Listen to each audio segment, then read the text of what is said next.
ሺዎች ተብሎ በሚቆጠሩ የሙዚቃ ስራዎች አሻራው ማኖር የቻለ ባለፉት 2 አስርት ዓመታት ለሚጠጋ የጊዜ ስሌት ውስጥ በኢትዮጵያ የሙዚቃ ጉዞ ውስጥ አሻራውን ያኖረ የሙዚቃ ባለሙያ ነው። ከአንጋፋ እስከ ወጣት አርቲስቶች ጋር በጋራ ሰርቷል።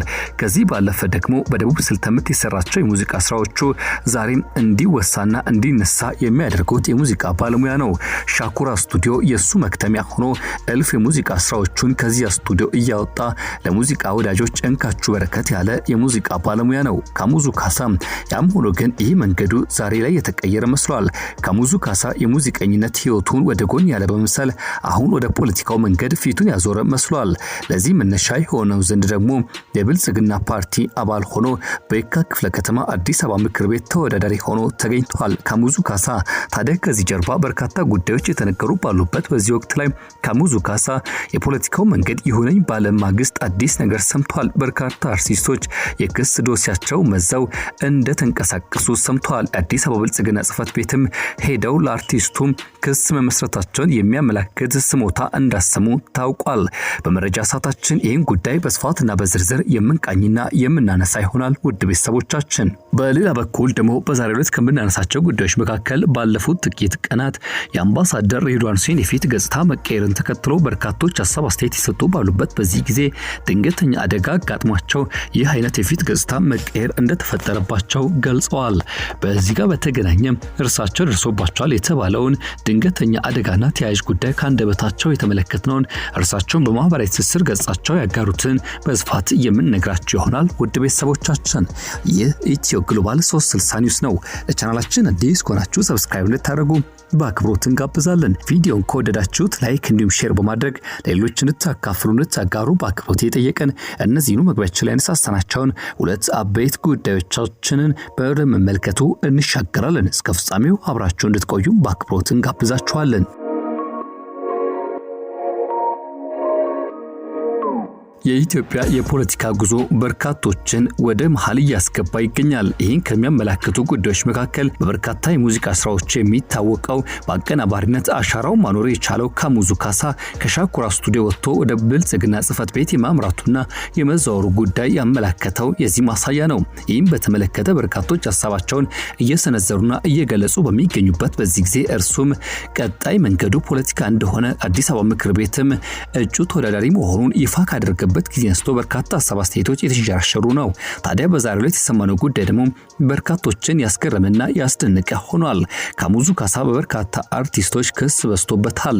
ከዚህ መካከል ደግሞ በዋነኛነት ከዚህ ቀደም እንደተገለጸው 9 ሚሊዮን ብር የሚሆን ደረቅ ቼክ ለኢትዮጵያ አየር መንገድ መጻፉና ሌሎች ተያያዥ ጉዳዮች የተነሱ ባሉበት በዚህ ጊዜ ጥቂት የማይባሉ አርቲስቶች ደግሞ እርሱን ከሰው አዲስ አበባ ብልጽግና ጽፈት ቤት እንዳቀኑ ያመላከተ ጉዳይ ወጥቷል።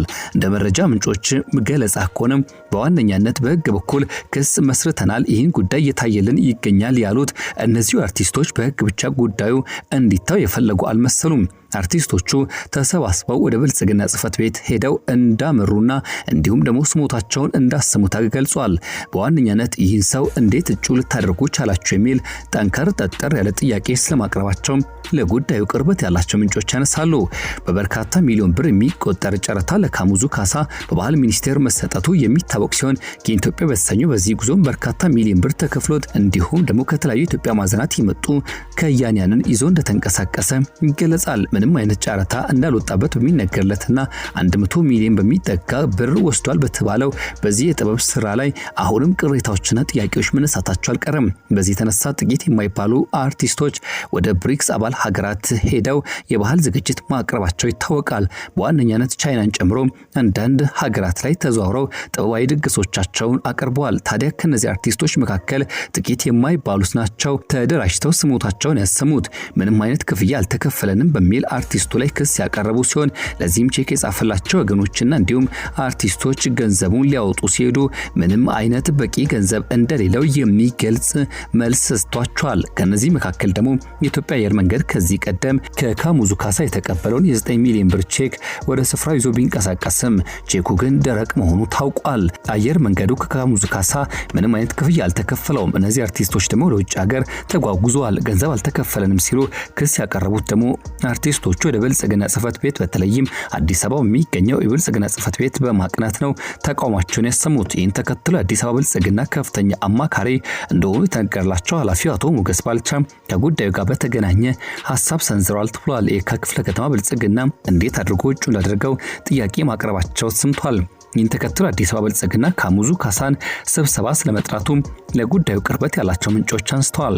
ካሙዙ ካሳ በቀረበባቸው ክሶች ዙሪያ እንዲያብራራ የአዲስ አበባ ብልጽግና በሳምንት ውስጥ እንደጠራው ሰምቷል። በዚህ መሰረትም ጥያቄውን ተከትሎ ምናልባትም የእጩነት ጉዳዩ ሊሻር ይችላል የሚለው አጠያቂ ሆኗል። በርካቶች እንደሚሉት ከሆነ የጠቅላይ ሚኒስትሩ ደጋፊዎች ጠቅላይ ሚኒስትሩ በስማቸው የሚነግር ሰው አይወዱም ሲሉ ይደመጣሉ። ስለዚህ የካሙዙ ካሳ እጣ ፈንታ ምን ይሆን የሚለው ተጠባቂ ነው። ከሳምንት ቀጠሮ በኋላ ከውይይቱ ማግስት የሚደመጥ ይሆናል ተብሎ ይጠበቃል። ወደ ሌላ ጉዳያችን ስናልፍና ስንሻገር ባለፉት ጥቂት በማይባሉ ቀናት በበርካታ የሶሻል ሚዲያ ተጠቃሚዎች ዘንድ ትኩረት የሳበውና አነጋጋሪ ጉዳይ ሆኖ የሰነበተው የአምባሳደር ሬድዋን ሁሴን የፊት ገጽታ መቀየር በተመለከተ መልስ ሰጥቷል።